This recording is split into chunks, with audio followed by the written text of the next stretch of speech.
Hey everybody, it's Eddie from Tokyo. This is your cryptocurrency update from Japan. Look at the market. I took a quick peek just before I went to hit the record button for this video.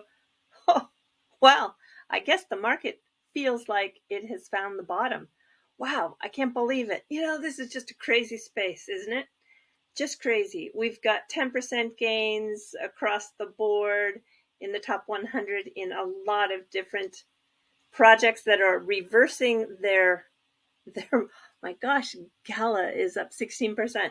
So, it just goes to show that those kinds of heavy, severe dips are an incredible opportunity in this volatile market.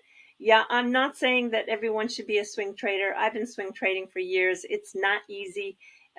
It's not easy, but it is pretty awesome when you do get in on those dips. And I'm just happy to see that there is some action going on, that there'll be a few people who will be able to benefit from what we just experienced, which isn't over. It's never over. These downs come often, but I'm actually kind of surprised that we are seeing this kind of action, which is a bounce for many of the coins and tokens that took a huge hit. Wow. Okay. This video is really good. I am kind of excited to share it with you. It's quite different, but it's because of something that happened on Twitter. And so let's get to it.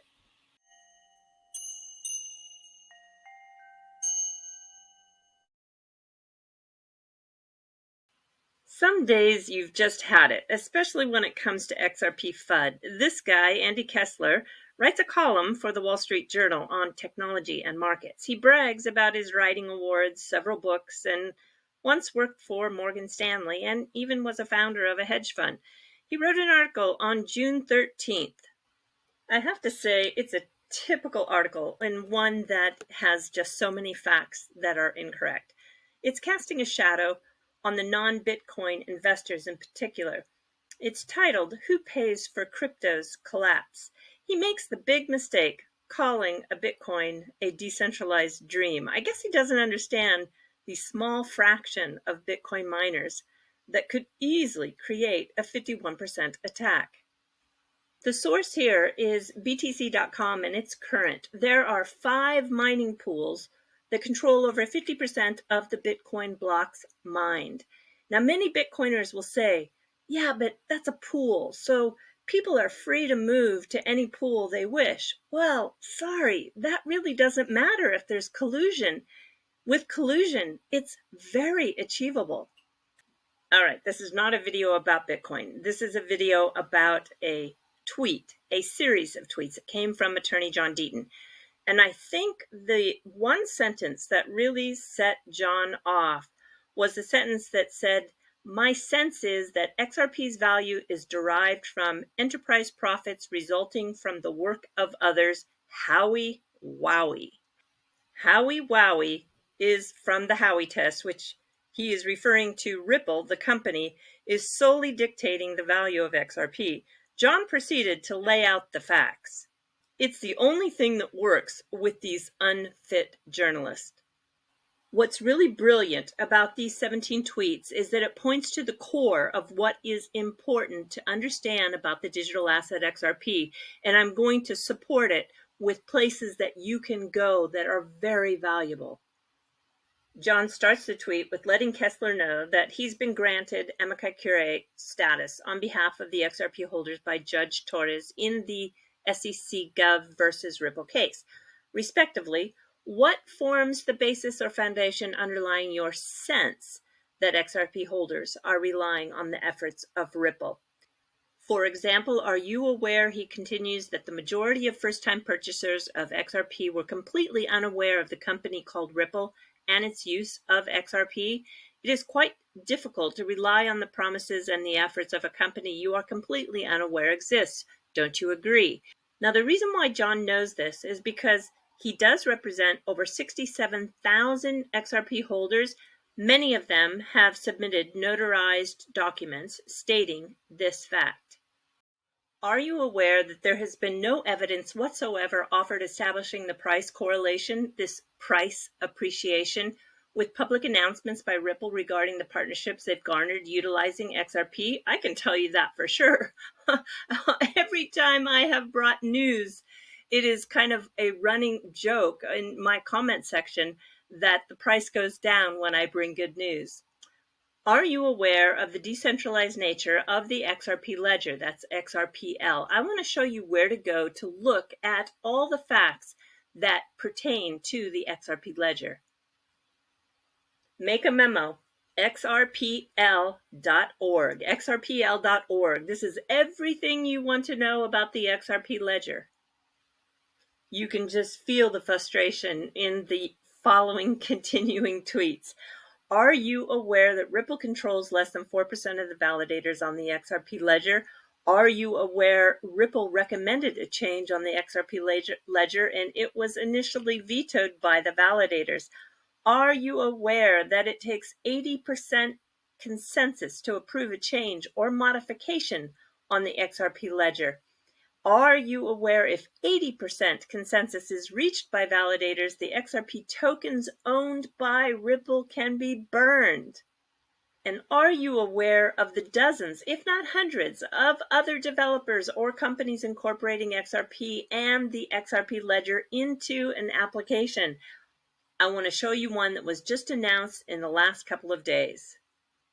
This is a tweet from Minus Wells. The onxrp.com project is going to bridge the AVAX network to the XRP ledger and allow our XRP to gain rewards if we participate in providing liquidity. The best payment network combined with the quickest EVM smart contracts could spawn utility and value. Interoperability is the future. This is a particular project that I just love. Are you aware that Japan, Singapore, and the United Kingdom, Switzerland, and the UAE, the United Arab Emirates, and others have declared XRP a non-security token? XRP is mentioned 17 times in this document from the Japanese FSA, that's the Financial Services Association. It's like the version of the SEC. You can see the list of registered crypto asset exchange service providers in Japan, and they go on to clarify that crypto assets, that's the official name of digital assets or cryptocurrency here, it's called crypto assets, are not legal tender whose value is guaranteed by the government, such as the Japanese yen or US dollar. They are electronic data exchanged on the internet. They are not securities. Are you aware that the SEC suddenly claimed XRP as a security after allowing it to trade for 7.5 years in the United States? Are you aware that XRP was the first regulated cryptocurrency in the US when FinCEN and the DOJ, the Department of Justice, classified it as a convertible virtual currency in 2015 and forced Ripple to comply with the banking laws of the US, not the securities laws?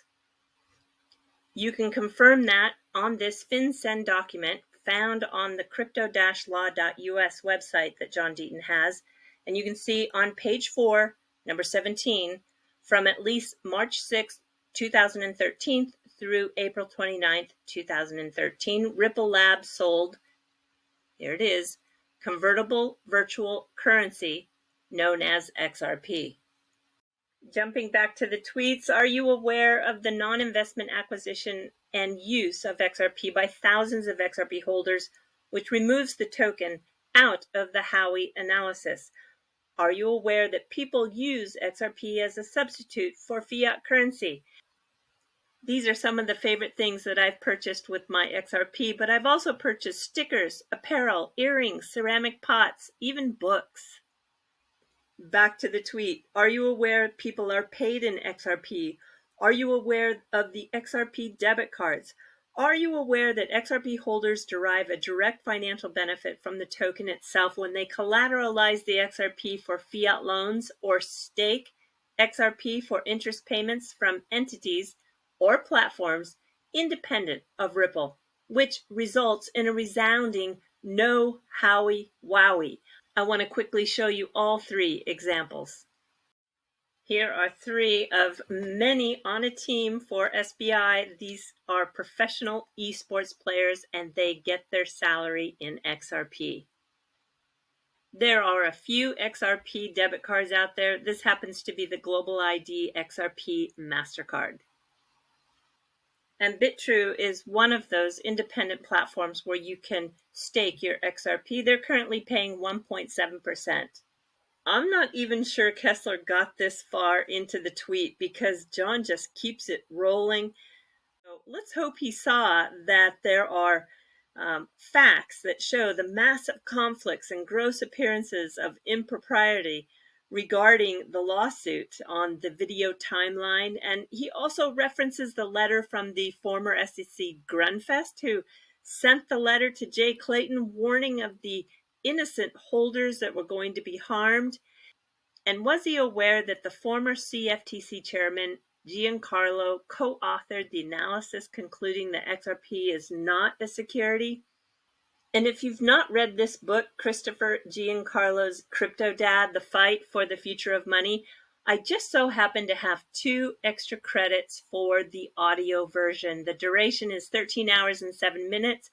And if you would like to have this as a gift, the first 2 email addresses that go in the description below and request that, I'll be happy to share my credits.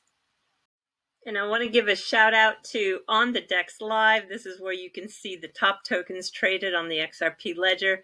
And it is also an independent project that I'll be sending my XRP to, as I do every quarter, to continue my sponsorship. Do visit them, onthedex.live. All right, everybody, we're jumping to the fluff. Final Aim, a Web3 technology company located in the United States, has worked with the Japanese sword craftsman studio with a 400-year history to unveil this sword. The sword is designed by AI and recorded on the blockchain.